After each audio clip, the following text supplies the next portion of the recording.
motor. Alright, for today's video, papakita ko sa inyo ang mga gagamitin kong pyesa para sa engine bead nitong motor na to. Ngayon, ito yung mga gagamitin kong pyesa para sa motor na to. Papakita ko sa inyo. Liga. So ito, 30mm na KSR Evo carburetor. Papakita ko sa inyo kung ano yung itsura.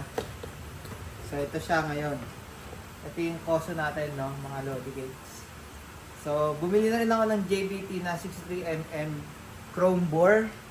Kaso yung piston na kasama niya is cast piston lang. Ngayon, ito siya, oh, cast piston lang. Ito yung bore ng chrome bore na 63mm. Ngayon, bumili ako ng TWH na 63mm, 0.8 lang yung ring niya. Kaya ako bumili nito kasi ano na rin siya, forged blank na rin siya. Ngayon, para mag-match lang yung piston sa chamber. So, mas magandang takbo yun, mga idol. Tapos, bumili na rin ako ng Bwin na adjustable timing gear. Hindi naman daw kailangan ng mahal. So, pwede na rin to. Tapos, bumili rin ako ng bagong ignition coil na 7,400 racing ignition coil ng Phyto. Tapos, ito, Alpha Racing Bell ng Speed Tuner by Mickey Maso. So, ito yung mga binibenta kong item. Gagamitin ko. Baka sabihin nyo, bias ako, di ba? Sabihin nyo, puro lang ako benta. Tapos, ito is yung MTRT breather cover. Pinapinturahan ko lang sa Defy Custom ng Sahara Black. Kasi, yung tappet cover ko is black na Yamaha. Ewan ko kung ano ba to. Nilabas lang ata to sa Indonesia or hindi ko alam kung saan. Para mag-match siya. So, ito papakita ko sa inyo kung ano yung itsura kakalabasan niya. So ito kakabit ko, papakita ko sa inyo kung anong magiging itsura niya. Pogi yan, sir. Shit, ayaw magkabit ah.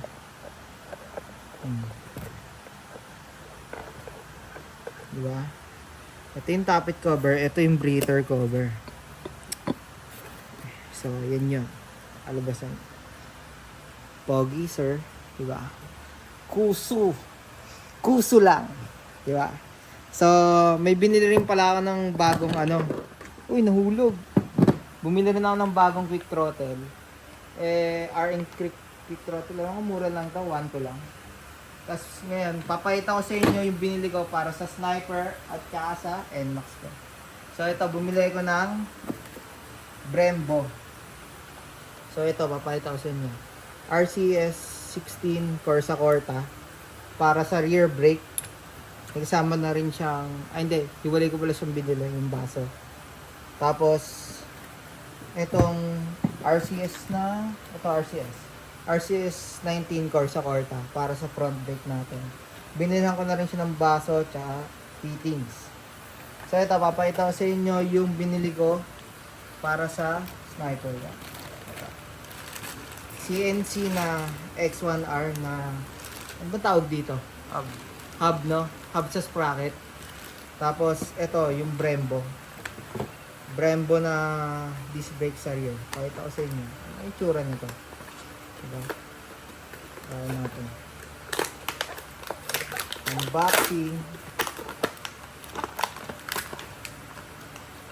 So, nakita ko sa internet, pogi.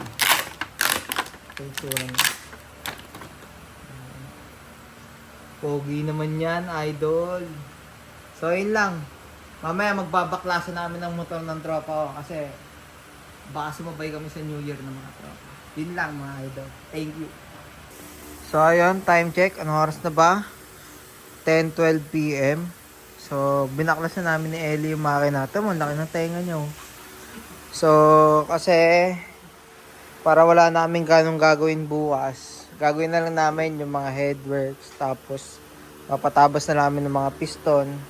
So, ito yung engine ng BKK ko. Stock lang yan, 5TL.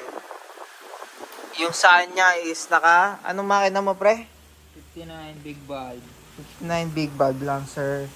Yan, TSMP lang baon. Ano kaya ang head mo na ipapalit? Secret! Masyado ang mayabang, boy! So, yun yung akin nakapanggilid lang. Next video. Ano na? Abangan nyo na sa next video. Kailan ba yung next video na yan? Ha? So, ayun mga idol, thank you See you sa next video sa pagbubuo namin ng makina. Thank you.